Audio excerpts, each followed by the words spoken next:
I saw my own daughter abandoned at a bus stop, alone with a small child, 2 suitcases, and tears streaming down her face. I slammed on the brakes, ran over. "Amanda, why aren't you home?" She barely whispered, "My husband threw us out, said we're a burden now." I looked at my terrified granddaughter, then back at her, and gave a cold smile.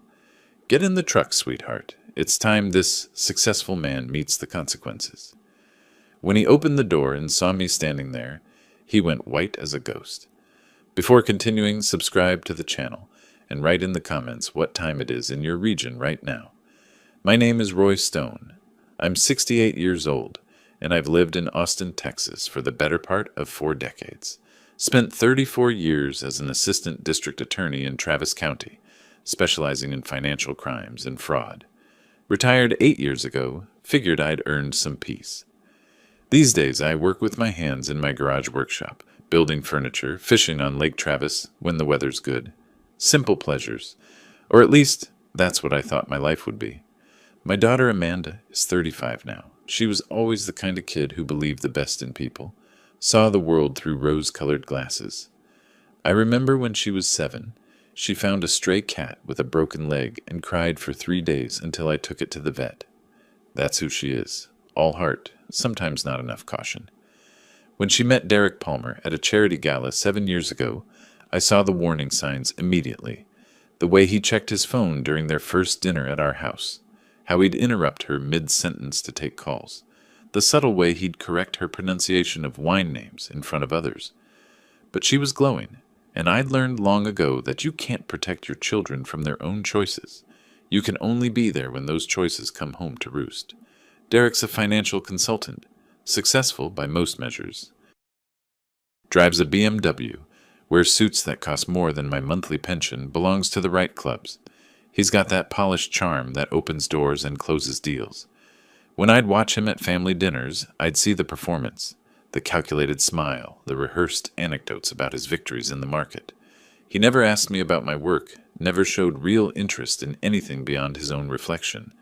To him, I was just Amanda's father, a retired nobody who'd served his time and faded into irrelevance, a pensioner, an old man who didn't understand the real world of high finance and power moves. I never told him what I actually did for 34 years. When he asked, I'd say I worked for the county. Let him assume I pushed papers in some forgotten office. He never asked for details, and I never volunteered. Why would I? The man clearly had no interest in anyone's story but his own. 5 years ago, Amanda and Derek got married. Small ceremony, just family. I watched my daughter promise forever to a man I didn't trust, and I kept my mouth shut because that's what fathers do. 6 months later, they were looking for a house. Austin's market was brutal even then. They found a beautiful place on Riverside Drive in Barton Hills. Asking price was $680,000. Derek's down payment wouldn't cover it. He'd tied up too much capital in promising investments that hadn't paid off yet. He came to me, all humble smiles and careful words. "Roy, I hate to ask, but we're so close to getting this house for Amanda. She loves it. It's perfect for starting our family. I'm just a bit short on liquid assets right now, but I can pay you back within 2 years, guaranteed." I looked at my daughter's face, saw how much she wanted that house, that future. I wrote the check. $680,000. Nearly everything I'd saved over 3 decades of prosecutor's salary, careful investments, living below my means. Derek insisted the house be in his name only. "Tax purposes," he said, flashing that consultant smile.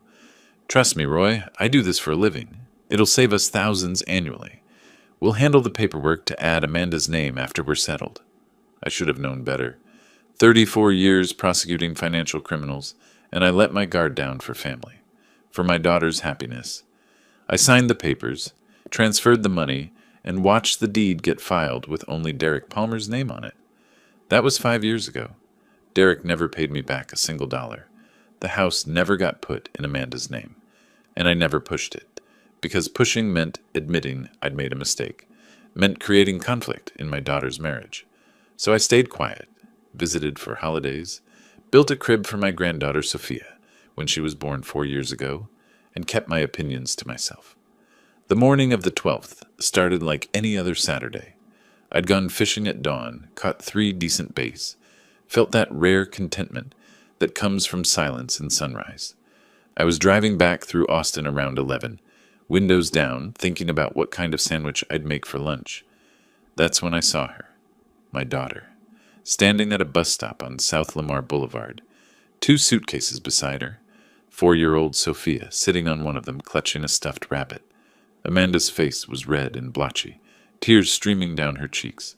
I pulled over so fast my tires squealed. The fishing rods in my truck bed clattered as I hit the brakes. I was out of the vehicle before I'd fully processed what I was seeing. "Amanda?" My voice came out rough, confused. "What are you doing here? Where's your car?" She looked up at me, and the expression on her face cracked something in my chest. It was the same look she'd had at 7 years old, when that stray cat died despite the vet's best efforts. Broken. Lost. "Daddy," she whispered, and then she was crying too hard to speak. I knelt down, pulled her into my arms. Sophia watched us with wide, scared eyes. "Tell me what happened," I said quietly. "Right now." She couldn't get the words out, just shook her head and sobbed into my shoulder. I looked at the suitcases, at my granddaughter's confused face, at the bus schedule posted behind them. Route to the Greyhound station. My daughter was about to get on a bus, leaving Austin. Running. "Amanda!" I pulled back, held her shoulders, made her look at me. "Where is Derek?" Her face crumpled again. He said to leave. He said he doesn't want us anymore. He said..." She choked on the words. "He said it's over. That we're done. That he has someone better now." The world went very still. The traffic on South Lamar faded to white noise. All I could hear was my daughter's breathing, ragged and broken, and the thundering of my own heartbeat in my ears. "When did this happen?" "This morning. He told me to pack our things and get out. He took my phone, my credit cards, even my wedding ring. He said the house is his. Everything is his, and we have no right to any of it." Her voice dropped to a whisper. "He called me a burden, Daddy. He said I've been dragging him down." I stood there on that sidewalk, the Saturday morning sun beating down on us, and felt something I hadn't felt in 8 years. Not since I'd prosecuted my last case. That cold, calculated fury that comes when you see injustice so clear and sharp it cuts. But I didn't let it show. Not yet. I kept my face calm, my voice steady. "Get in the truck," I said. "Both of you." Amanda started to protest. "Daddy, I need to figure out where to go. You're going to my apartment. We'll get Sophia some lunch. You'll both rest, and then you'll tell me everything." I picked up the suitcases. They were surprisingly light. She'd barely packed anything and loaded them into the truck bed. "Come on, sweetheart. Let me help."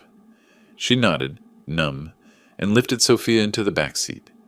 I made sure the car seat was secure, that my granddaughter was buckled in safely. The little girl looked at me with those big brown eyes, Amanda's eyes, and said in a small voice, "Is Mommy okay, Grandpa?" "She will be," I told her and meant it. "I promise." The drive to my apartment took 15 minutes. Amanda stared out the window the whole time, silent tears running down her face. I didn't push her to talk. I've learned that people need time to find their words, especially when those words hurt. My place is nothing fancy. 1-bedroom apartment on West 6th Street, close enough to downtown that I can walk to the coffee shops I like. I set Amanda and Sophia up on my couch, made grilled cheese sandwiches for lunch, Sophia's favorite, and put on a cartoon. My granddaughter ate mechanically, her eyes on the screen but not really watching. After Sophia finished eating, exhaustion caught up with her. Amanda carried her to my bedroom, tucked her in. When she came back out, she looked about 20 years older than she had that morning. "Tell me," I said, "everything, from the beginning." She sat down heavily, wrapped her arms around herself. "It's been bad for about 6 months now. Derek started staying late at work, coming home after I was asleep. He'd be on his phone constantly, secretive about it. Wouldn't let me see his screen. When I asked if something was wrong, he'd snap at me, tell me I was being paranoid and clingy. I listened, keeping my expression neutral even as rage built in my chest. Yesterday, I saw a message notification on his phone while he was in the shower, from someone named Jennifer. It said, "Can't wait for tonight," with heart emojis. Amanda's voice cracked.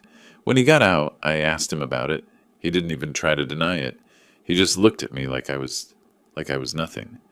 And he said, "Yeah, I've been seeing someone else. Someone who actually understands me. Someone who doesn't spend all day playing piano and changing diapers." I remembered then. Amanda used to teach music. She loved it. But Derek had convinced her to quit after Sophia was born, said they didn't need the money, and she should focus on being a mother.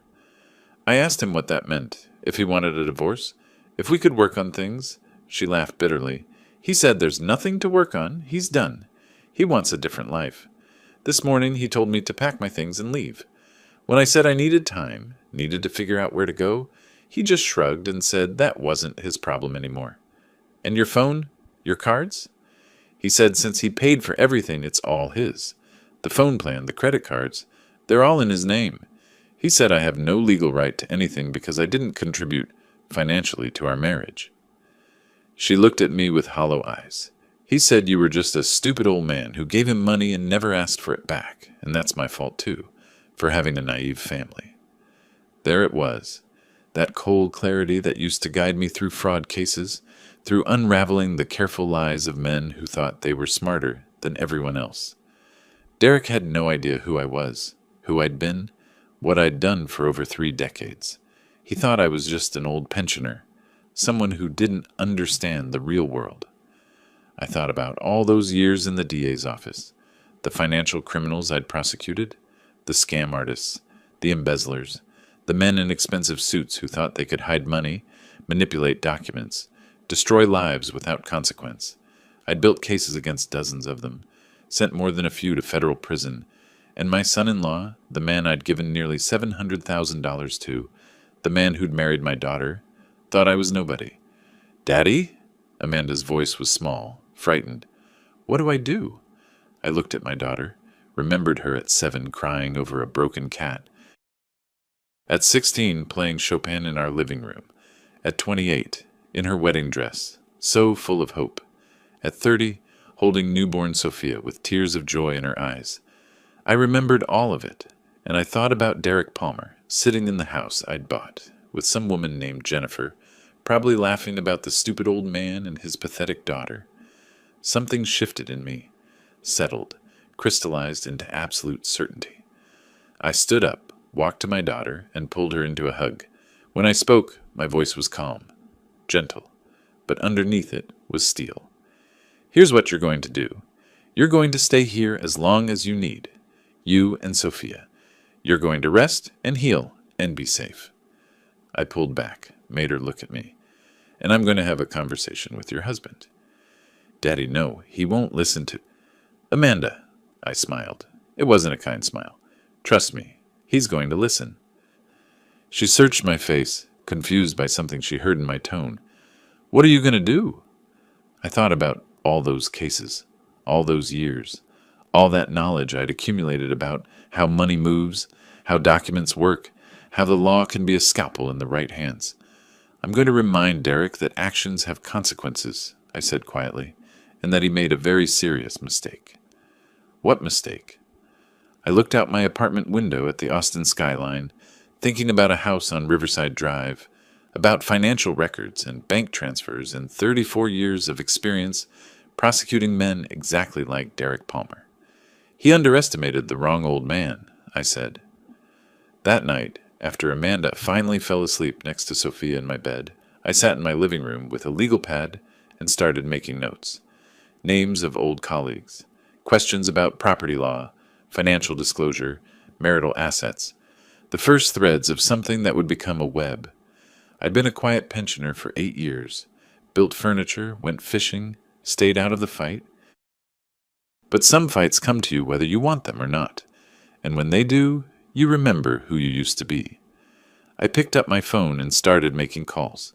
Time for Derek Palmer to meet the real Roy Stone. The next morning, I woke before sunrise. Old habits. Amanda and Sophia were still sleeping in my bedroom, their breathing soft and steady through the cracked door. I made coffee, sat at my kitchen table, and stared at the list of names I'd written the night before. Patrick Thompson. We'd worked together on 3 major fraud cases back in 2014. He'd left the DA's office 5 years ago, started his own firm. Smart, meticulous, the kind of lawyer who found loopholes in airtight contracts. Gerald Brooks, private investigator, came recommended by a former colleague, specialized in financial surveillance, background checks, the kind of work that stays legal but gets results. I called Patrick first. He answered on the third ring, voice still rough with sleep. Roy Stone, it's been a while. Patrick, I need to ask you something. You still handle civil cases? A pause. Then, depends on the case. What are we talking about? Property dispute. Large sum involved. Potentially complicated. I kept my voice neutral. I'd rather discuss details in person. You back in the game? Just protecting my family. He understood what that meant. My office. Tomorrow morning, 9 o'clock. I hung up and looked at my daughter's suitcases, still sitting by the door where I'd left them the night before. 2 bags. Everything she and Sophia owned, crammed into 2 bags because Derek Palmer decided he wanted a different life. I needed to see it myself. Needed to look him in the eye one more time before this thing really started. The drive to Riverside Drive took 20 minutes. Sunday morning traffic was light. I parked across the street from the house, my house, the one I'd paid $680,000 for, and sat there for a moment, engine off. It looked the same as always. Pristine lawn, well-maintained exterior, that expensive porch furniture Derek had insisted on buying. Investment in curb appeal, he'd called it. I remembered helping him assemble those chairs 3 summers ago, while Amanda made lemonade and Sophia played in her inflatable pool. I got out of the truck and walked to the front door, rang the bell, footsteps inside. Then the door opened, and there was Derek, wearing the silk bathrobe I didn't recognize. His hair was messy, face still slack with sleep. When he saw me, his expression shifted to annoyance. Roy? Not Dad, not even Mr. Stone. Just Roy, like I was a salesman he couldn't be bothered with. What do you want? I came for Amanda's things, the rest of her belongings. Sophia's toys. He laughed. Actually laughed. Are you serious right now? Yes. This is my house, Roy. Everything in it is mine. Amanda left with what I allowed her to take. If she wants anything else, she can take me to court. He leaned against the doorframe, perfectly casual. Actually, that would be entertaining, watching her try to afford a lawyer on piano teacher wages. Oh, wait, she doesn't even have that job anymore, does she? I noticed the shoes then. Women's heels, expensive looking, sitting by the entrance. Red soles. Christian Louboutin, if I remembered correctly from Amanda's window shopping. Size looked smaller than Amanda's. Jennifer was already here, already moved in, less than 24 hours after throwing my daughter out. You're making a mistake, I said quietly. Derek's smile widened. Am I? See, from where I'm standing, I'm finally correcting the mistake. Your daughter was fine for a while, but let's be honest. She's not exactly ambitious. No drive, no real earning potential. I need someone who can actually contribute to the lifestyle I'm building. The lifestyle you're building. I repeated the words slowly, tasting them. In the house I bought. That you gifted me, you mean? He pushed off the doorframe, took a step closer. Look, old man, I get that you're upset. Your little girl got dumped, and that hurts your feelings. But this is the real world. People move on. Relationships end. And frankly, you need to stay out of my business. Your business. That's right. You're just a pensioner who doesn't understand how things work anymore. You had your time. Now you spend your days making birdhouses or whatever it is retired people do, and I'm out here building an actual future. So here's some free advice. Go home, help Amanda find a cheap apartment somewhere, and let the adults handle their own affairs. His expression turned condescending. I know you mean well, but you're out of your depth here. This is my house, my life, my rules. Got it? I looked at him, really looked at him, saw the arrogance in every line of his body, the absolute certainty that he'd won, that I was nothing, a harmless old man, no threat whatsoever. Got it, I said. He nodded, satisfied. Good. Now if you'll excuse me, I have company. He started to close the door, then paused. Oh, and Roy? Tell Amanda to stop calling. I'm blocking her number. It's over. She needs to accept that and move on. The door clicked shut. I stood there for 10 seconds, maybe 15. Then I turned, walked back to my truck, got in, and sat with my hands on the steering wheel. Derek Palmer had no idea who I was, what I'd done for 3 decades, the skills I'd developed putting away men who thought they were untouchable. He'd dismissed me, called me irrelevant, out of my depth. My phone was already in my hand. I dialed the number for Gerald Brooks that my former colleague had sent me the night before. Brooks Investigations. Mr. Brooks, my name is Roy Stone. I need surveillance on someone. Comprehensive. Financial records, daily activities, everything. What's the situation? My son-in-law. I have reason to believe he's hiding assets and engaging in financial misconduct. I need documentation. This for a divorce case? Among other things. I'll need details. Can you come to my office? Today. This afternoon, if possible. 3 o'clock work for you? I'll be there. I hung up and started the engine. As I pulled away from Riverside Drive, I caught one last glimpse of the house in my rearview mirror. Jennifer's car was in the driveway, a white Mercedes, newer model. Probably leased. Derek thought he'd won. Thought he'd successfully discarded his old life and stepped into a new one, free and clear. He had no idea that the old man he'd just dismissed was about to become his worst nightmare. I spent the rest of that Sunday moving pieces into place. Met with Gerald Brooks at his office on East 7th Street. Compact space, professional. Walls lined with credentials and licensing certificates. Brooks himself was in his early 50s, gray at the temples, sharp eyes that missed nothing. I laid out the situation, the house, the money, Derek's affair, Amanda being thrown out with nothing. Brooks took notes, asked pointed questions. You want me to find what, exactly? Everything. Where he goes, who he sees, how he spends money. I want to know if he's hiding assets, if there's anything in his business dealings that doesn't add up. I want a complete picture. That kind of comprehensive surveillance isn't cheap. I'm aware. Send me your contract and rates. He quoted me a number. I didn't flinch. This was worth every penny. The next morning, I sat in Patrick Thompson's office downtown watching him review the bank records I'd brought. The wire transfer for $680,000 dated 5 years ago. The deed to the house on Riverside Drive, showing only Derek's name. The emails I'd kept where Derek had thanked me for helping with the house and promised to work out repayment. Patrick set down the papers and looked at me over his reading glasses. He never paid you back any of it? Not $1. And the house was never put in both their names? No. He kept saying he'd handle it. Tax reasons, he said. Patrick made a note. You know, this is going to get complicated. I'm aware. How complicated are you willing to let it get? I met his eyes. As complicated as necessary. He nodded slowly. I'll need to bring in a property attorney, someone who specializes in this kind of dispute. Veronica Mitchell. She's the best in Austin for these cases. Set it up. 2 weeks crawled by like months. I stayed busy, kept my mind occupied, took care of Amanda and Sophia during the day, cooked meals, played with my granddaughter, helped my daughters start looking at job listings. At night, after they'd gone to sleep, I worked. Gerald Brooks sent his first report 6 days after I'd hired him. I read it in my living room at midnight, coffee going cold on the table beside me. Derek Palmer and Jennifer Scott had been seeing each other for 8 months. Not 6, like Amanda had suspected. 8 months of hotel rooms, expensive restaurants, weekend trips to Houston and Dallas, while Derek told Amanda he was at conferences. Brooks had receipts, credit card statements, photos of them together. But that wasn't the interesting part. The interesting part was the money. Brooks had found transfers from the joint account Derek shared with Amanda. Large ones. $35,000 here, $42,000 there, $50,000 in a single transaction. Over the past year, Derek had moved $340,000 out of that account and into something else.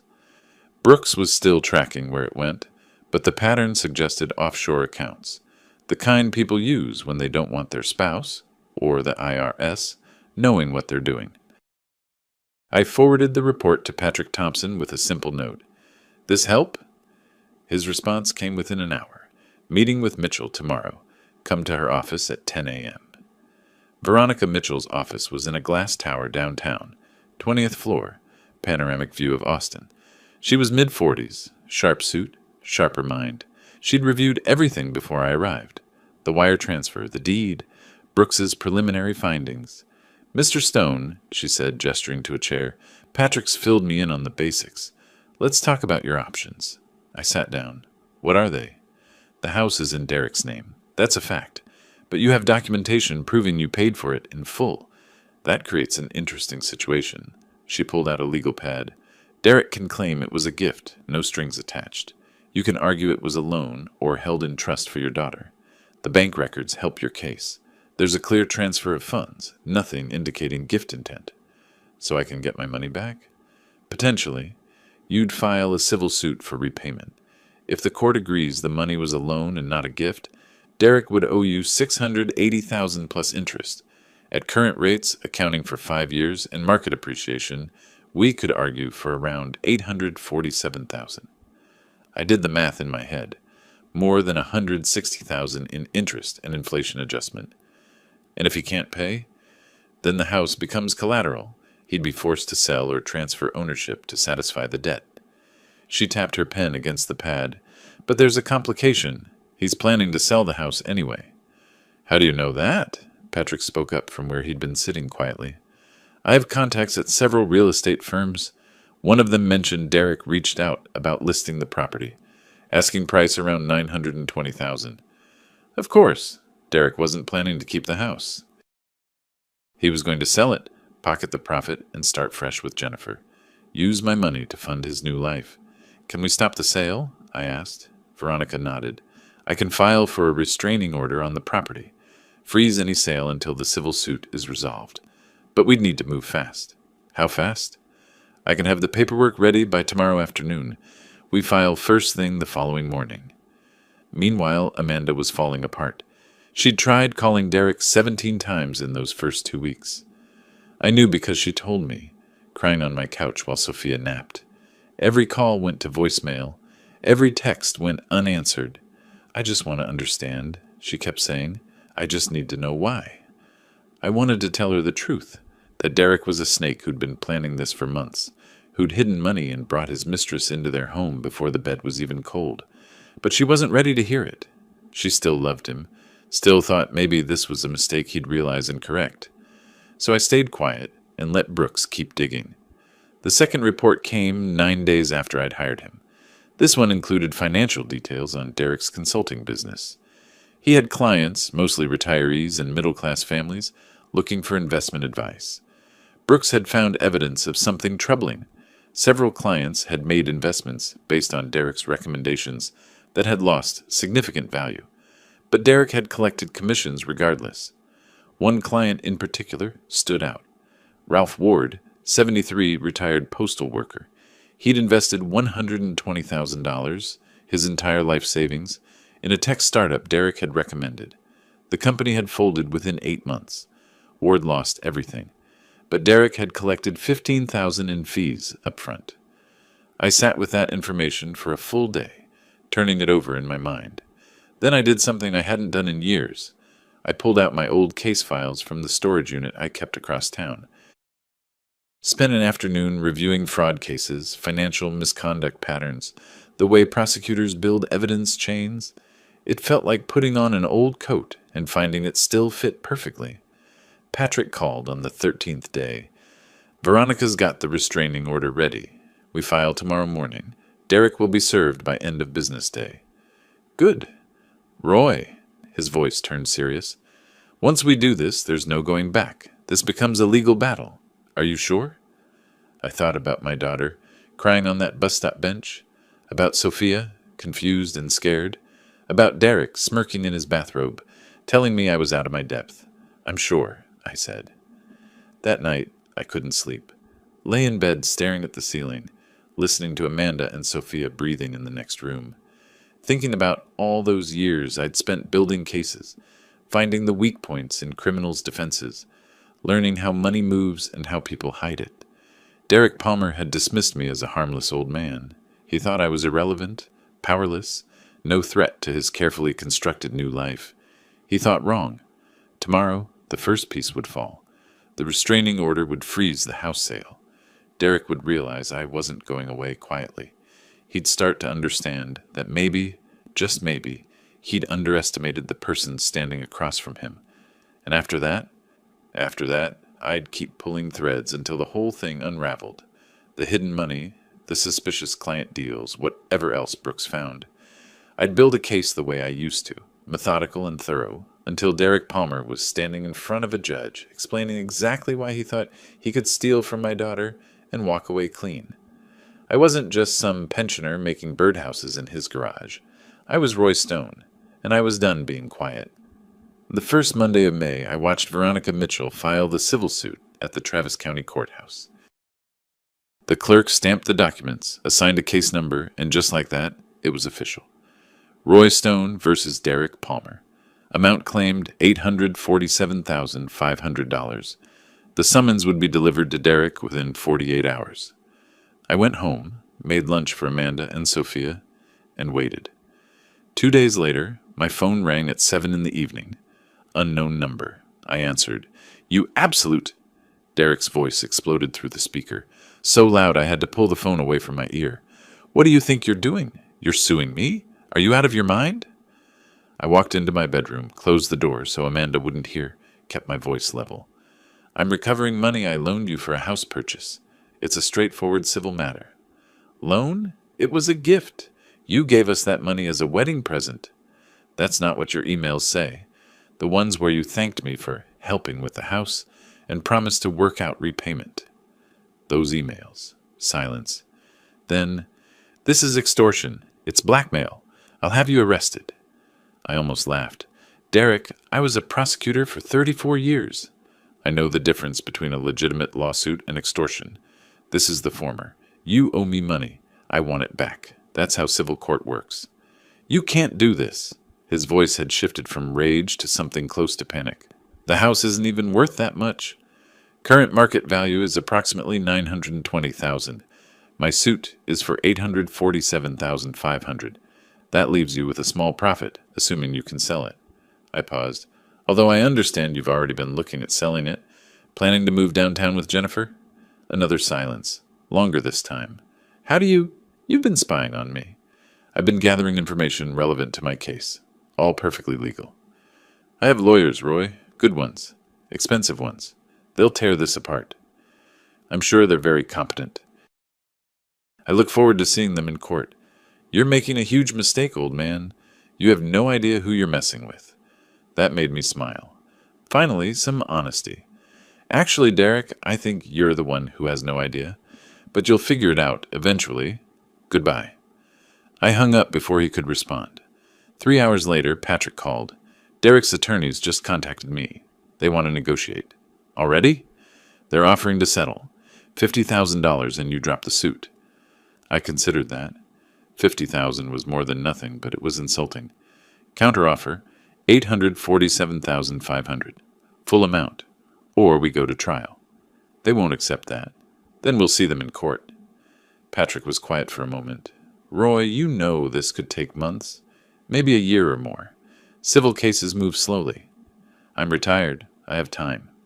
"Fair enough. I'll tell them." The next report from Brooks came in that weekend. Derek had spent 3 consecutive evenings at a law office downtown, meeting with his attorneys. Brooks had photos of him entering and leaving, and in each photo, Derek looked progressively more stressed.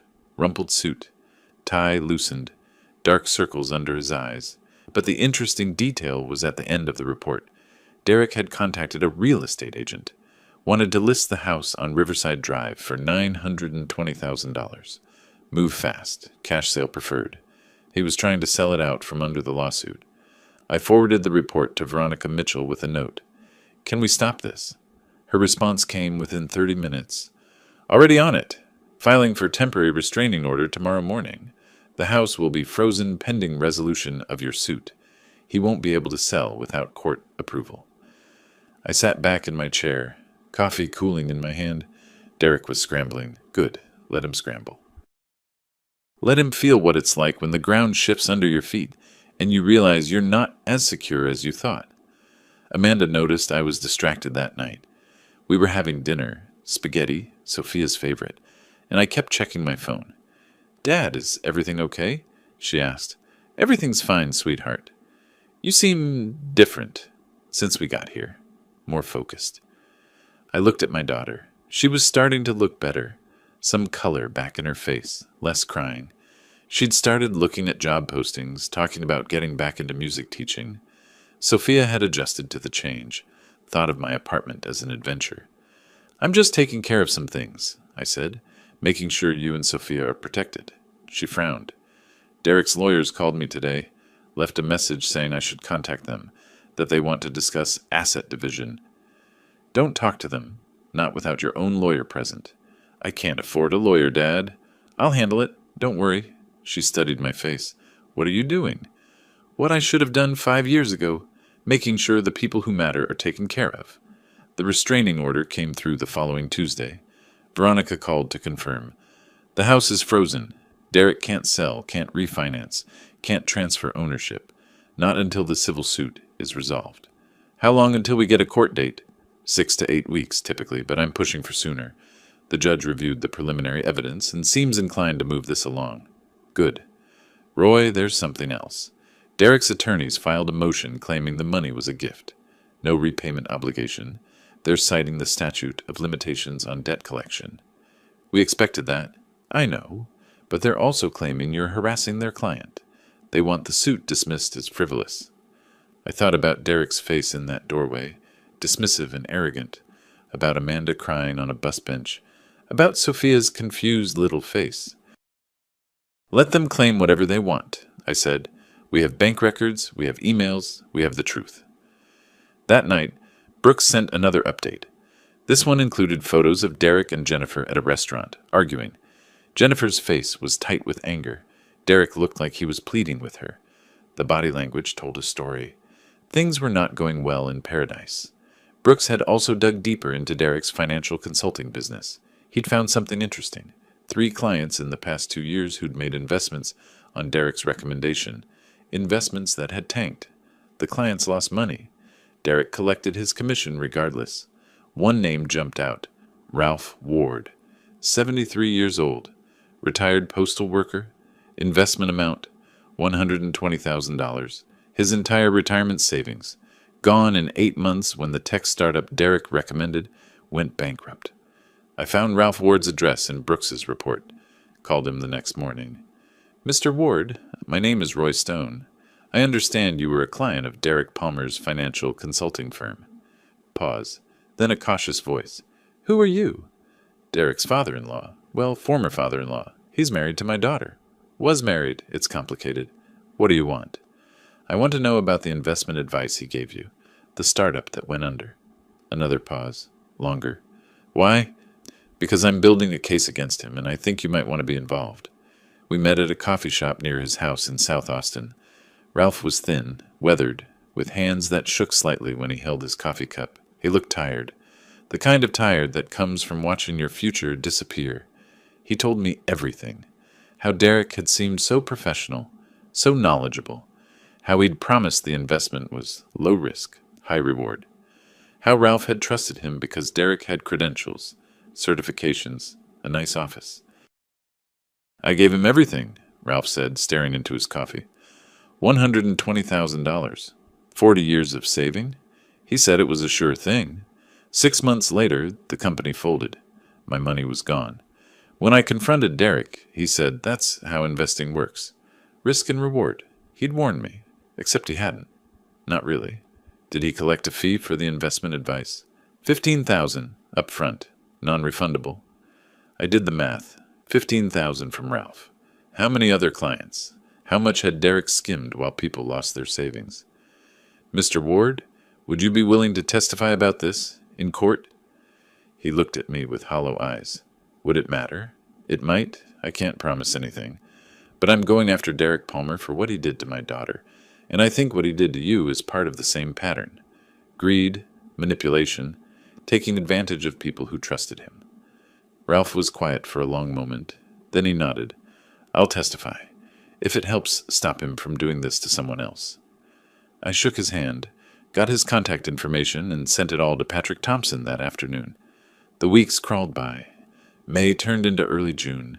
The legal machinery ground forward slowly, but it was moving. Derek's attorneys kept filing motions, trying to get the suit dismissed, trying to remove the restraining order on the house. Veronica and Patrick countered every move. Meanwhile, Brooks kept watching, kept documenting. The offshore accounts where Derek had hidden money, the pattern of questionable investment advice, the expensive lifestyle funded by fees from clients who trusted him. One evening in mid-June, Brooks called me directly instead of sending a report. "Roy, I found something you need to see. Can you come to my office?" I drove over. Brooks had his computer set up, files spread across his desk. "I've been tracking Derek's business accounts like you asked. Found transfers from the joint account with your daughter. 340,000 total, like I reported before. But I kept digging into where that money went." He pulled up bank statements on his screen. "Offshore account in the Cayman Islands. He set it up about 14 months ago. Has been systematically moving money there. Not just from the joint account, from his business too. Client fees, commissions, all of it funneling through. Is that illegal? Having an offshore account, not necessarily. But hiding it from your spouse during a marriage? That's problematic in divorce proceedings. And if he's not reporting this income to the IRS?" Brooks raised his eyebrows. "That's tax evasion." I leaned back in my chair, thinking, can you prove he didn't report it? I can document the transfers. I can show the account exists and how much is in it.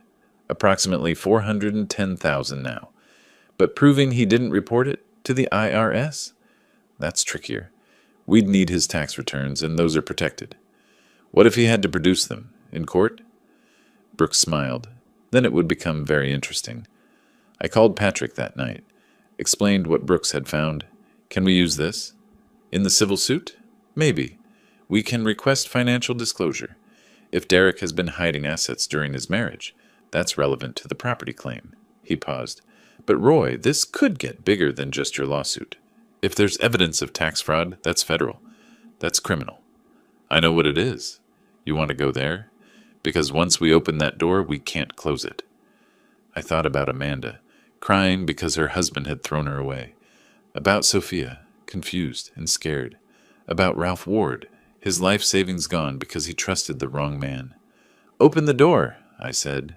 Through old contacts, people I'd worked with during my years as a prosecutor, I started asking quiet questions. Who handles financial crimes at the IRS now? Who's with the Texas State Securities Board? Who investigates investment fraud? I didn't file complaints, not yet. I just gathered names, made sure I knew who to contact when the time came. Derek had no idea. That was the beautiful part. He thought this was just a property dispute. An old man trying to get his money back. His attorneys kept arguing that the house was a gift, kept trying to get the suit thrown out. They didn't know about Brooks's investigation, didn't know about Ralph Ward, didn't know that I'd spent 34 years learning how to build cases against men exactly like Derek Palmer. One evening in late June, Amanda showed me a text she'd received. From Derek. First contact in 2 months. Need to talk. This lawsuit is ridiculous. Call me. She looked at me with uncertain eyes. Should I? No. Don't respond. He's feeling pressure and wants to manipulate you into convincing me to drop the suit. How do you know that? I smiled. Because I've seen this play 1,000 times. When guilty people start losing, they try to work the angles. Find the weak point. He thinks you're his weak point. She deleted the message without responding. Brooks's final major report came in early July, just before our scheduled court date. He'd compiled everything, the affair timeline, the offshore accounts, the questionable client investments, financial records showing Derek had systematically hidden money from Amanda throughout their marriage. He'd also found something else, recorded phone conversations obtained through legal surveillance, where Derek and Jennifer discussed getting rid of the old baggage and making sure the father-in-law can't interfere. I read through it all twice. Then I forwarded everything to Patrick and Veronica, along with Ralph Ward's contact information. This is everything, I wrote. Use it all. 3 days before the court hearing, Derek's attorneys made one last attempt at settlement. $200,000. Drop the suit, sign a confidentiality agreement, walk away. Patrick called to relay the offer. It's not the full amount, but it's substantial. And it's guaranteed. Court could go either way. Counter offer, I said, $847,500. Full amount, or we'll see him in court. Roy, he threw my daughter out with nothing, called her a burden, stole from clients like Ralph Ward, hid money from the IRS, and he thinks he can buy his way out for $200,000? I kept my voice calm, but the steel underneath was clear. No, he pays the full price, or he explains everything to a judge. Patrick was quiet for a moment. Okay, I'll tell them. And Patrick, make sure Derek knows I'll be there, in court. Tell him I'm looking forward to seeing him again. The night before the hearing, I couldn't sleep. Lay in bed thinking about the moment when Derek would finally understand, when the pieces would click into place and he'd realize that the harmless old pensioner he'd dismissed wasn't harmless at all. Tomorrow, in that courtroom, I'd stand up and introduce myself properly. Tomorrow, Derek Palmer would learn that he'd made the biggest mistake of his life, and I was going to enjoy watching his face when he figured it out. The Travis County Courthouse sits downtown, all glass and limestone, modern and imposing. I arrived early that morning wearing my best suit, the one I'd worn to countless trials over 3 decades. It still fit, though I hadn't needed it in 8 years. Amanda came with me, nervous and pale. I'd tried to convince her to stay home, but she insisted. I need to see this, she'd said. I need to watch him answer for what he did. We took our seats in the courtroom. Patrick and Veronica were already there, briefcases open, documents organized. They nodded at me with the calm professionalism of people who know they have a strong case. Then Derek arrived. He swept in with 2 attorneys flanking him, both in expensive suits that screamed high-end law firm. Derek himself wore a charcoal gray suit, probably cost $3,000, hair perfectly styled. He looked every inch the successful consultant, the man who belonged in courtrooms, because he had money and lawyers and confidence. He saw me sitting there and smirked, actually smirked. Walked right past Amanda without even glancing at her, like she was invisible. Sat down at the defendant's table and leaned back in his chair, relaxed and arrogant. When he caught my eye, he raised his eyebrows, mouthed the words, "Think you'll win, old man?" I said nothing, just watched him. Let him enjoy his confidence while it lasted. The judge entered, Judge Maria Henderson, mid-50s, reputation for no-nonsense proceedings and zero tolerance for games. I'd appeared before her twice during my prosecutor days. She was fair, thorough, and didn't suffer fools. Court is now in session, she said. Case number 2-02-5CV-04721, Stone versus Palmer. Mr. Palmer, your attorneys may present your defense. Derek's lead attorney stood. Marcus Whitfield, according to Patrick's research. Senior partner at a downtown firm specialized in civil litigation. He presented their case smoothly. Roy Stone had gifted the money to his daughter and son-in-law as a wedding present. There was no documentation of a loan, no promissory note, no written agreement requiring repayment.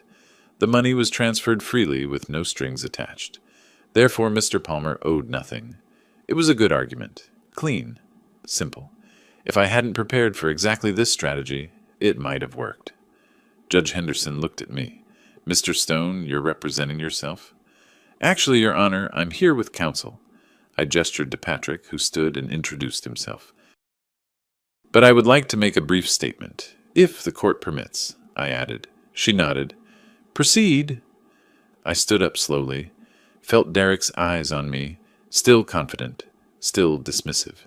Felt the weight of this moment, the satisfaction that had been building for 3 months. Your Honor, I said, my voice steady and clear, allow me to properly introduce myself. My name is Roy Stone. I served as an assistant district attorney for Travis County for 34 years. From 1983 to 2017, I specialized in financial crimes, fraud, and white-collar criminal prosecution. The courtroom went very quiet. I watched Derek's face, watched the exact moment when my words registered. His expression didn't just change, it collapsed. The smirk vanished. His mouth opened slightly. The color drained from his face so fast he looked like he might be sick. His attorneys exchanged glances, confused by their client's sudden transformation. I continued, keeping my voice calm. During my career, I prosecuted over 200 cases involving financial fraud, embezzlement, money laundering, and tax evasion. I became quite familiar with the patterns criminals use to hide assets, manipulate documentation, and exploit legal loopholes. Derek's hand gripped the table edge. His knuckles went white. "I mention this," I said, "because while this case began as a simple property dispute regarding $847,500 in unpaid debt, my investigation has uncovered several concerning financial irregularities that the court should be made aware of." Judge Henderson leaned forward slightly. "What kind of irregularities, Mr. Stone?" "With your permission, Your Honor, I'd like my attorney to present evidence we've gathered. Evidence that goes beyond the original scope of this lawsuit, but which is directly relevant to the defendant's character and financial conduct." She nodded. "I'll allow it."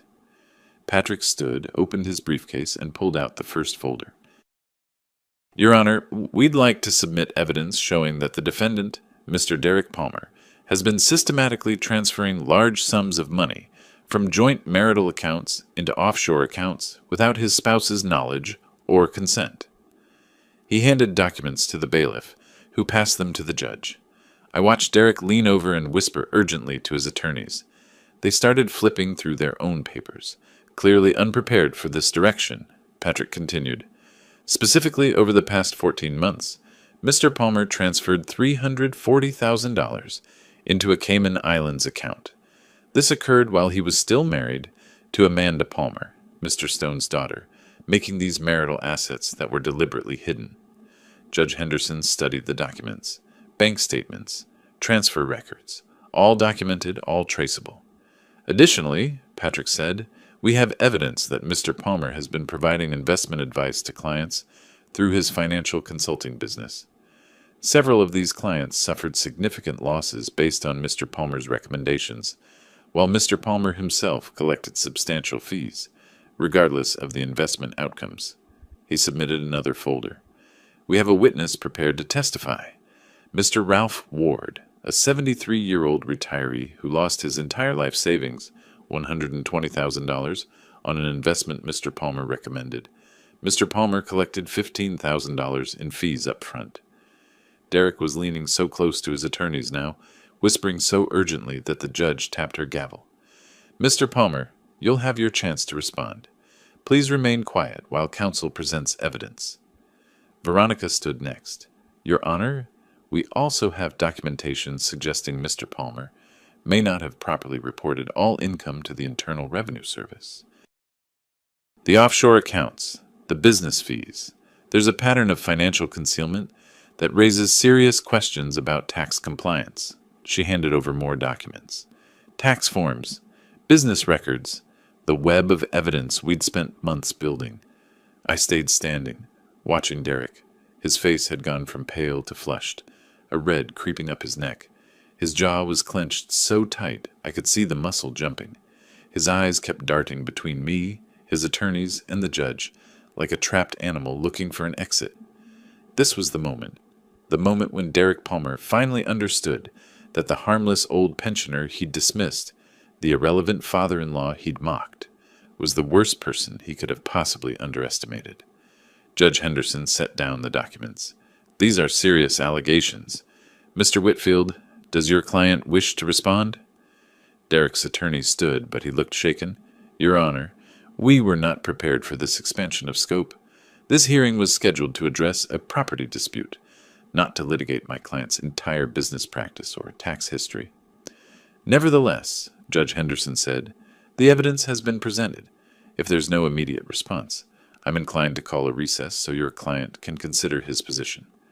"Your Honor," Whitfield started, but Derek stood up abruptly. "I need to speak with my attorneys, in private, now." Judge Henderson declared a 30-minute recess. Derek practically bolted from the courtroom, his attorneys scrambling to keep up. I watched him go, saw the panic in his movements, the way his carefully constructed confidence had shattered in minutes. Amanda touched my arm. "Dad, what just happened?" I looked at my daughter. "Justice happened." Patrick leaned over. "That went better than expected. He's rattled." "Good," I said. "He should be." We stepped into the courthouse corridor. I was standing near a window, looking out at downtown Austin, when I heard footsteps behind me. Heavy, fast. "You!" I turned. Derek was there, his attorneys a few feet back, watching nervously. His face was no longer pale. It was flushed with rage, eyes wild. "You lied to me," he hissed. stepping close enough that I could smell the coffee on his breath. "You never told me you were a prosecutor." I met his gaze calmly. "I didn't lie. You never asked. You deliberately hid who you were." "No, Derek, I simply existed. You made assumptions about who I was based on nothing but your own arrogance. You decided I was an irrelevant old man who didn't matter. That was your choice, not mine." His hands were shaking, actually shaking. "Everything you presented in there, that's harassment. It's a witch hunt. You're trying to destroy me because you're angry about the divorce? I'm trying to recover money you owe me. The rest?" I shrugged. "The offshore accounts, the questionable business practices, the hidden income. Those are your choices, Derek, your decisions. I'm just making sure the relevant authorities are aware of them. You can't prove anything. I have bank records, transfer documentation, witness testimony, phone recordings of you discussing how to hide assets from your wife. I don't need to prove everything. I just need to raise enough questions that the right people start looking closely at your finances." I paused. "And they will look, Derek. The IRS doesn't like offshore accounts that aren't properly disclosed. The Texas State Securities Board doesn't like financial advisors who operate in gray areas. Once I submit my documentation to them—" "That's blackmail." "No," I said quietly. "That's consequences. You threw my daughter out with nothing. You called her a burden. You told me I was out of my depth, that I didn't understand the real world. Remember? You laughed at me." His attorney put a hand on his shoulder. "Mr. Palmer, don't say anything else." But Derek couldn't stop. The rage was pouring out of him, 3 months of building pressure finally rupturing. "You old fool! You think you can ruin me? I have resources. I have connections. I'll fight this every step of the way." "Go ahead," I said. "Fight it. Spend your money on attorneys. Explain to the IRS why you forgot to mention $410,000 in offshore accounts. Explain to your clients why you recommended investments that benefited you while bankrupting them. Fight as hard as you want." He was breathing hard, hands clenched into fists at his sides. I leaned in slightly, lowered my voice. "Here's what you don't understand, Derek. I spent 3 decades building cases against people like you. People who think they're smarter than everyone else. People who think money and charm and good lawyers make them untouchable. I've sent men to federal prison who were far more sophisticated than you. And I did it because I was good at my job. Very good." "You're bluffing," he said, but his voice wavered. "Am I? Let me tell you what happens next. Judge Henderson will review the evidence. She'll likely rule in my favor on the house. The bank records are clear, and your gift defense falls apart under scrutiny. But that's just the beginning." I counted on my fingers. 1. I'll make sure copies of everything go to the IRS. They'll audit you, freeze your accounts, investigate every transaction. 2. The Securities Board will review your client complaints. Ralph Ward isn't your only unhappy client, is he? 3. Your professional license will be under review. Investment advisors need clean records. Yours is about to get very messy. His face was cycling through emotions now, rage to panic to desperation. "And 4, I said, "when this all becomes public, and it will, court records are public, investigations are public, your clients will leave. Your reputation will be gone. Jennifer will realize you're not the successful consultant she thought you were, just a man drowning in legal problems with frozen bank accounts. You can't. I already have. The paperwork goes to the IRS and Securities Board tomorrow morning. I've held back until now, waiting to see if you'd settle reasonably. You didn't. So now we do this the hard way." One of his attorneys stepped forward. "Mr. Stone, perhaps we should discuss a settlement arrangement that's beneficial to all parties." "The time for settlement was 3 months ago," I said, "when Derek threw my daughter out with a 4-year-old child and 2 suitcases. When he called her a burden and told her she had no rights to anything. That was the time to be reasonable." I looked at Derek. "You had your chance to make this right quietly. You chose arrogance instead." Derek's voice came out strangled. "I'll fight you. I'll tie this up in court for years. Please do. Every month you spend in litigation is another month your assets stay frozen. Your license stays under review. Your clients keep leaving. By the time this is over, you'll have nothing left to fight with." The bailiff appeared in the hallway. "Court's reconvening in 5 minutes." Derek's attorneys pulled him away, whispering urgently. I watched him go, saw the way his shoulders had slumped, the swagger completely gone. Amanda appeared beside me. Is it really going to happen? Everything you just said? Most of it. The IRS investigation is real. I have contacts there who will be very interested in those offshore accounts. The Securities Board will review the client complaints. His license suspension... I paused. That'll depend on what they find, but Ralph Ward's testimony alone raises serious questions about his professional conduct. And Jennifer? I smiled slightly. She's with him for the lifestyle, the money, the status. Once those are gone... I shrugged.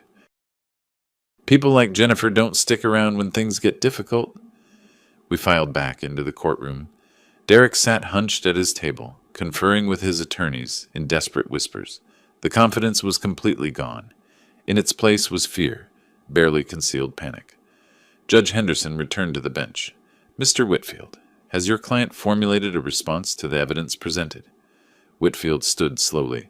Your Honor, we request a continuance to properly review and respond to these additional allegations. Motion granted. We'll reconvene in 2 weeks. However, she looked at Derek directly.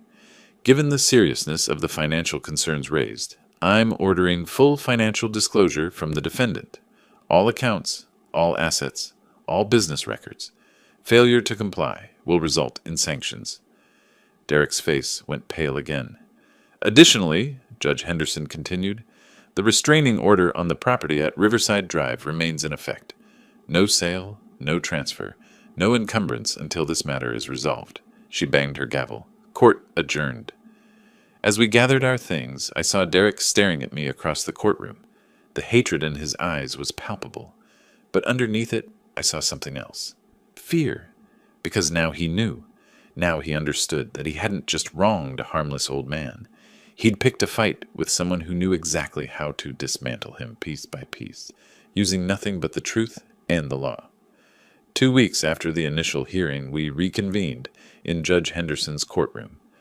Derek had complied with the financial disclosure order, barely. His attorneys had submitted documents, but Veronica told me they'd fought every step of the way, claiming privacy violations and irrelevance. It didn't matter. We had everything we needed. The second hearing was shorter, more focused. Derek sat at his table looking diminished, the expensive suit unable to hide the exhaustion in his face. His attorneys presented their final arguments. The house was a gift. The offshore accounts were legitimate business holdings. The client complaints were unfounded. Judge Henderson listened patiently. Then she ruled. Having reviewed all evidence and testimony, the court finds that the transfer of $680,000 from Roy Stone to Derek Palmer was not a gift, but a loan made in good faith for the purchase of marital property. The defendant's failure to repay this loan, combined with his subsequent actions in removing his spouse from the property, demonstrates a pattern of financial misconduct. I watched Derek's face, saw his jaw clench. Therefore, Judge Henderson continued, the court orders the property at 2847 Riverside Drive to be transferred to Amanda Palmer as satisfaction of the debt owed to Roy Stone. Additionally, evidence of hidden marital assets, specifically the offshore accounts containing approximately $340,000, requires equitable distribution. Mr. Palmer is ordered to pay Amanda Palmer $170,000 as her share of these concealed assets. Derek's attorney stood. Your Honor, my client disputes the characterization of these accounts as, your objection is noted and overruled. The evidence is clear. Mr. Palmer systematically hid marital assets while preparing to end his marriage. That is not acceptable. She turned to her notes. Furthermore, the court is troubled by evidence suggesting potential tax fraud and professional misconduct. I am referring this matter to the Internal Revenue Service and the Texas State Securities Board for investigation. That's when I saw it. The moment Derek truly understood he'd lost. His face went slack. His hands, which had been gripping the table, went limp. He stared at the judge like she was speaking a foreign language. Court is adjourned, Judge Henderson said, banging her gavel. Amanda grabbed my arm, tears running down her face. Dad? We won? We won, I confirmed. Patrick was grinning. Veronica looked satisfied. Across the courtroom, Derek sat motionless, while his attorneys gathered their papers and spoke in low, urgent tones. We left the courthouse into bright July sunshine. Amanda couldn't stop smiling, and I felt something I hadn't felt in months. Lightness, the weight of this fight, finally lifting. But I wasn't done yet. That afternoon, I made 3 phone calls. First, to a contact at the IRS, who specialized in offshore account investigations. I sent him the complete file on Derek's Cayman Islands accounts, the hidden transfers, the unreported income. He thanked me and said they'd open an investigation immediately. Second, to the Texas State Securities Board. Same information, different angle. Focus on the client complaints, the questionable investment advice, the pattern of collecting fees while clients lost money. Third, to the Financial Industry Regulatory Authority, the professional organization that licensed financial advisors. I submitted a formal complaint, including Ralph Ward's testimony, documentation of other client losses, and evidence that Derek had prioritized his commissions over his client's financial security. Within a week, things started happening fast. The IRS froze Derek's accounts, pending investigation. All of them. The offshore account, his business accounts, even his personal checking. He couldn't access his money. The Securities Board opened a formal inquiry into his business practices, which became public record. His clients started seeing news stories about investigations into their financial advisor, and FINRA suspended his license temporarily while they reviewed the complaints. I knew all this because Brooks kept monitoring. He sent me updates. Derek's clients were leaving in droves. His business partner quit, taking half the remaining clients with him. Jennifer, who'd stood by him through the court case, probably hoping he'd bounce back, suddenly announced she was taking a position in Dallas. She moved out of the Riverside Drive house within 3 days. Brooks included a photo with that report. Derek standing in the driveway, watching Jennifer's Mercedes pull away. Even from a distance, his posture told the story. Shoulders slumped, head down, defeated. The divorce proceedings moved quickly after the court ruling.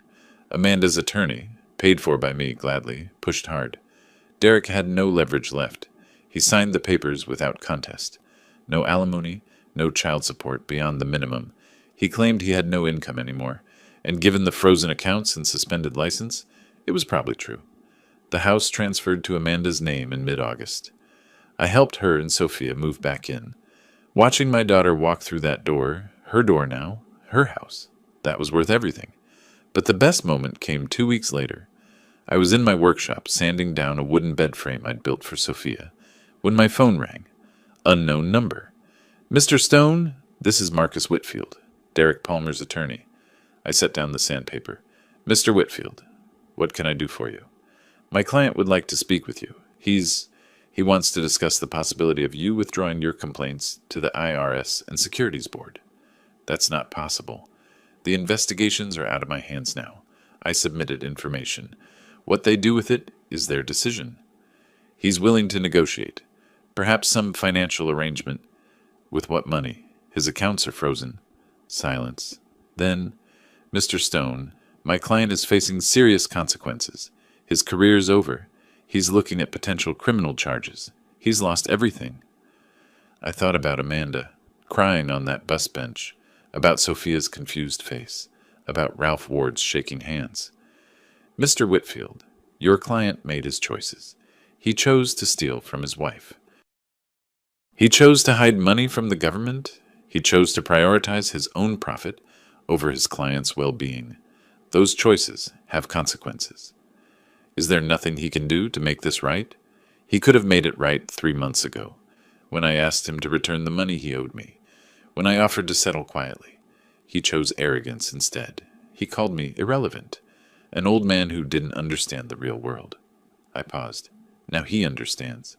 The real world has rules, and when you break them, eventually someone notices. So there's no... Tell your client that justice doesn't negotiate. Goodbye, Mr. Whitfield. I hung up and went back to sanding. The weeks that followed felt like watching dominoes fall, each piece I'd carefully set up, toppling in sequence. The IRS investigation concluded first. Derek hadn't reported the offshore accounts on his tax returns, hadn't declared the income properly. The penalties alone would be crushing, even before potential criminal charges. His attorneys were negotiating a settlement, trying to keep him out of prison. The Securities Board finished their review in late September. They revoked his financial advisor license permanently, not suspended. Revoked? He'd never work in that field again. FINRA issued their ruling shortly after. Multiple violations of professional conduct. Client complaints substantiated. They banned him from the securities industry for life. His consulting business dissolved. His partner had already left. The office closed. Everything liquidated to pay legal fees and pending tax penalties. I received a letter from Ralph Ward in early fall. He'd filed his own lawsuit against Derek, with help from a class action attorney, who'd found 6 other clients with similar stories. They were seeking recovery of their losses. The letter thanked me for opening the door, for showing him that fighting back was possible. One afternoon in mid-October, I was helping Amanda paint Sophia's bedroom. The little girl had chosen purple with white clouds. When Amanda's phone buzzed, she looked at the screen and frowned. "It's from Derek's attorney. He wants to know if I'd be willing to speak with Derek. Says he wants to apologize." I kept painting, steady strokes. "What do you want to do?" She was quiet for a long moment. Then she deleted the message. "No, I don't need his apology. I don't need anything from him. He made his choice when he threw us out. I've made mine. We're moving forward." I smiled. My daughter had found her strength. That evening I sat on my apartment balcony with coffee, watching the sun set over Austin. My phone rang. Amanda. "Dad, I just wanted to say thank you for everything you did. The house, the legal help, just being there. You're my daughter. That's what fathers do. Not all of them. Some would have just let it go, let him get away with it." I thought about that, about all the men I'd prosecuted over 3 decades who'd gotten away with their schemes for years because no one had the knowledge or resources or determination to stop them. "He underestimated the wrong person," I said. "That was his mistake. He called you irrelevant, an old man who didn't understand the real world." "He was half right. I am old. But I understand the real world better than he ever did. The real world has laws, Amanda. Consequences, justice. It just sometimes takes a while to catch up with people who think they're above it." She was quiet. Then, "I'm glad he picked a fight with you and not someone else. Someone else might have just given up." "I'm a stubborn old man. Comes with the territory." She laughed. "I love you, Dad." "Love you too, sweetheart." After we hung up, I sat there a while longer, watching the lights come on across the city, thinking about Derek Palmer, wherever he was now. Probably in some cheap apartment, working whatever job he could find with a revoked license and pending criminal charges, his expensive suits in storage, his BMW repossessed, Jennifer long gone. I didn't feel sorry for him, but I didn't feel vindictive either. I'd simply done what needed to be done, restored the balance, made sure the person who'd committed wrongs faced appropriate consequences. The next weekend, I finished the bed frame for Sophia, sanded it smooth, applied 3 coats of clear finish, let it dry properly. It was good work, solid oak, dovetail joints, built to last. I loaded it into my truck and drove to Riverside Drive. Amanda met me at the door, smiling. The house looked different now, lighter somehow. She'd repainted the living room, added photos of her and Sophia, removed every trace of Derek's presence. "It's beautiful, Dad," she said, running her hand over the bed frame's smooth surface. We carried it upstairs together, assembled it in Sophia's room. My granddaughter bounced on it, delighted, chattering about how she was going to put all her stuffed animals on it. Later, Amanda made dinner. We ate on the back patio, Sophia running around the yard chasing fireflies in the twilight. "I got a job," Amanda said, "teaching music at a private school. Starts after Thanksgiving.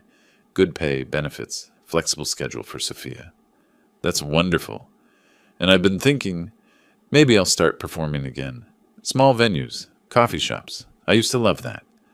I watched her face, saw the light coming back into her eyes, the confidence returning. "You should," I said. "You're talented. You deserve to share that with people." She smiled. "Derek always said performing was impractical, that I should focus on being practical. Derek was wrong about a lot of things. We sat in comfortable silence as the sun finished setting. Sophia caught a firefly, held it gently, watched it glow before releasing it back into the air. "Dad," Amanda said quietly, "did you know?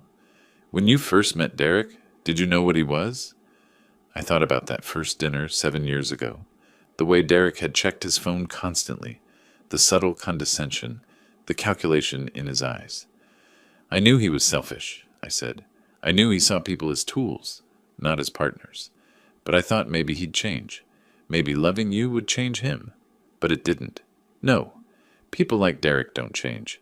They just get better at hiding what they are, until they think they don't need to hide anymore. That's when they make mistakes. And you were waiting for the mistake. I was hoping I'd never need to act on what I knew. But when the time came," I shrugged. I was ready. She reached over and squeezed my hand. "I'm glad you were." A few weeks later, I received one final piece of mail related to the whole affair. Official notice that the IRS had settled with Derek Palmer. He'd agreed to pay back taxes, penalties, and interest totaling over $200,000. Payment plan established. Would take him years to clear the debt. I filed it away and didn't think about it again. Life moved forward. Amanda thrived in her new job. Sophia started kindergarten. I went back to my woodworking, my fishing trips, my quiet routines. But something had changed. I felt more present, more engaged. The fight had reminded me that retirement didn't mean irrelevance.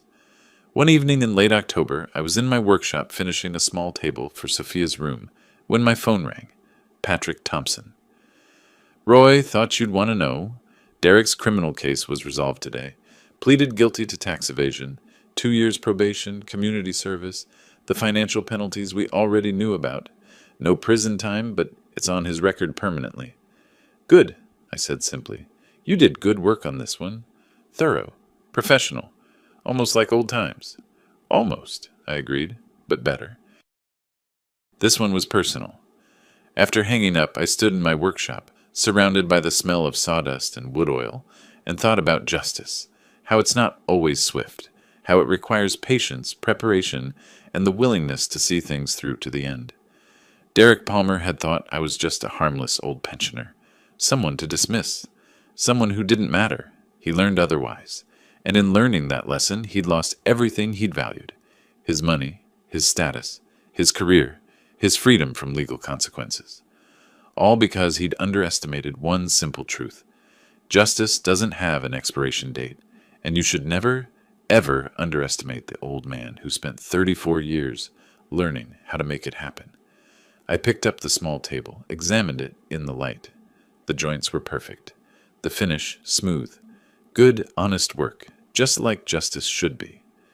If you like this story, please like this video, subscribe to the channel, and share your impressions of this story in the comments. To listen to the next story, click on the box on the left. Thank you for watching.